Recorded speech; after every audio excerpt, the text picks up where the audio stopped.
Assalamualaikum warahmatullahi wabarakatuh. Hai semua, saya Anissa Gantari. Pada kesempatan kali ini saya akan menjelaskan tentang kajian retorika untuk pengembangan pengetahuan dan keterampilan berpidato. Pada pembahasan kali ini saya akan menjelaskan yang pertama, yaitu teori retorika Aristoteles dan Cicero.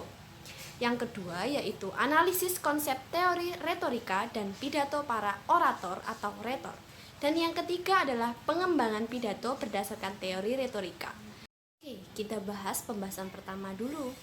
Yang pertama yaitu teori retorika Aristoteles dan Cicero. Retorika adalah suatu gaya atau seni berbicara yang dicapai berdasarkan bakat alami atau talenta maupun melalui keterampilan teknis yang berupa kemampuan untuk berbicara dan berpidato secara singkat, jelas, padat, dan mengesankan.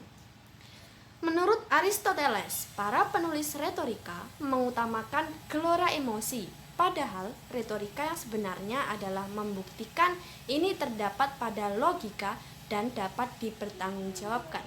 Sedangkan menurut Cicero, retorika mempunyai dua tujuan pokok yang bersifat suasio atau anjuran dan disuasio atau penolakan. Sedangkan tugas para orator atau retor adalah yang pertama mengajar dan yang kedua menggembirakan, lalu yang ketiga adalah menggerakkan konsep. Retorika adalah persuasi. Titik tolak retorika adalah berbicara, yakni mengucapkan kata-kata atau kalimat kepada seseorang atau sekelompok orang untuk mencapai tujuan tertentu. Retorika modern adalah gabungan antara pengetahuan pikiran kesenian dan berbicara. Dalam retorika orang harus dapat berbicara jelas, singkat, dan efektif. Pepatah Cina mengatakan, orang yang menembak banyak dan orang yang berbicara banyak tidak selalu berarti seseorang yang pandai berbicara. Nah, dari pernyataan ini, untuk menguasai seni berbicara ini dapat dicapai dengan mempelajari dan mempergunakan hukum-hukum retorika dan dengan latihan yang teratur. Hal yang perlu diperhatikan yaitu yang pertama, invention atau penemuan.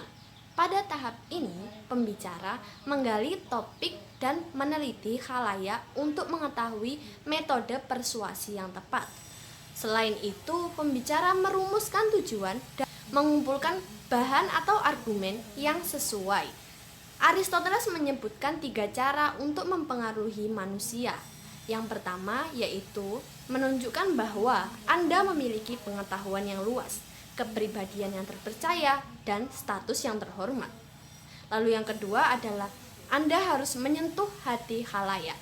Dan yang terakhir adalah Anda harus meyakinkan khalayak dengan bukti.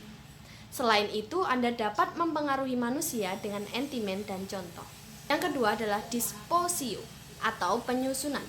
Pada tahap ini, penyusun menyusun pidato atau mengorganisasikan pesan susunannya seperti pengantar, pernyataan argumen, dan epilog. Yang ketiga yaitu elocutio atau gaya. Pada tahap ini, pembicara harus memilih kata-kata dan menggunakan bahasa yang tepat untuk mengemas pesannya. Yang keempat yaitu pronunciatio atau penyampaian. Pada tahap ini, pembicara menyampaikan pesannya secara lisan. Kita bahas pembahasan kedua ya, yaitu analisis konsep teori retorika dan pidato para orator atau retor.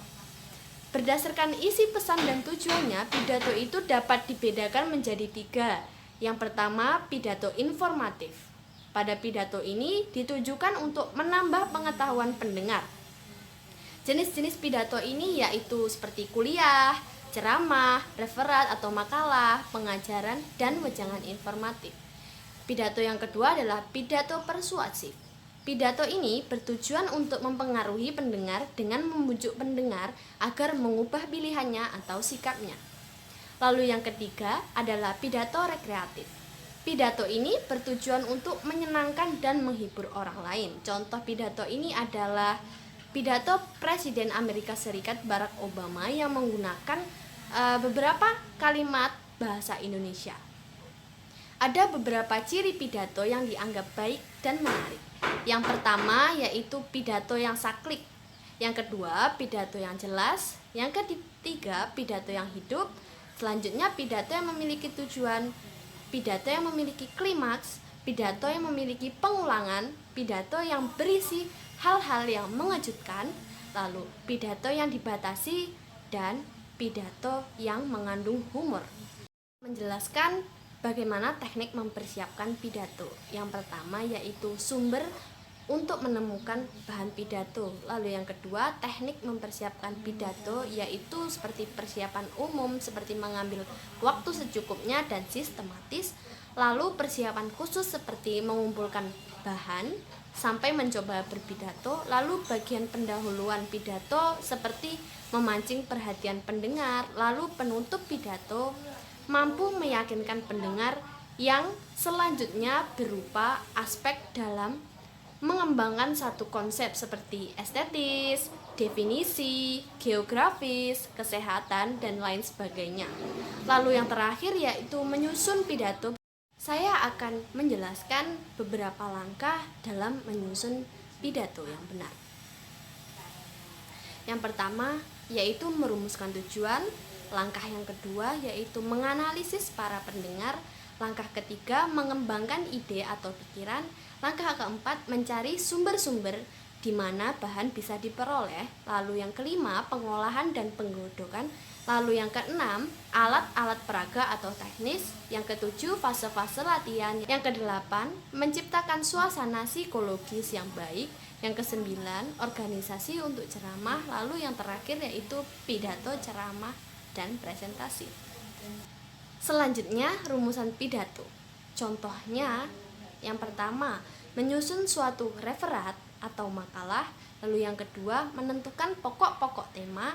Yang ketiga, menentukan rumusan-rumusan pidato yang ingin dipakai seperti pidato pimpinan, pidato syukur, pidato peresmian, pidato hari raya, dan lain sebagainya.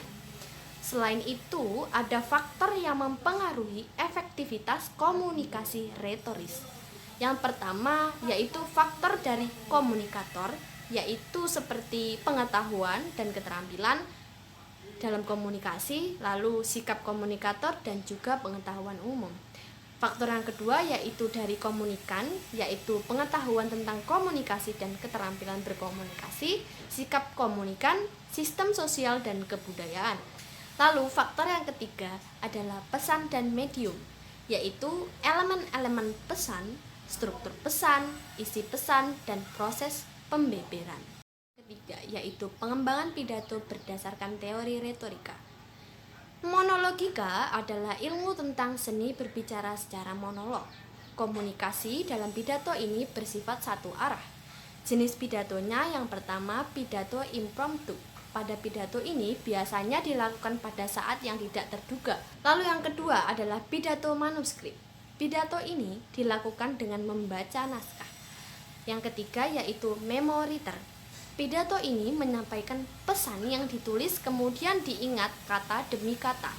Yang keempat, extempore, yaitu pidato ini sebelumnya itu sudah dipersiapkan berupa outline dan pokok penunjang pembahasan. Sekian penjelasan dari saya. Apabila ada kesalahan materi dan kata-kata dari saya mohon maaf. Semoga bermanfaat apa yang telah saya sampaikan untuk teman-teman semua.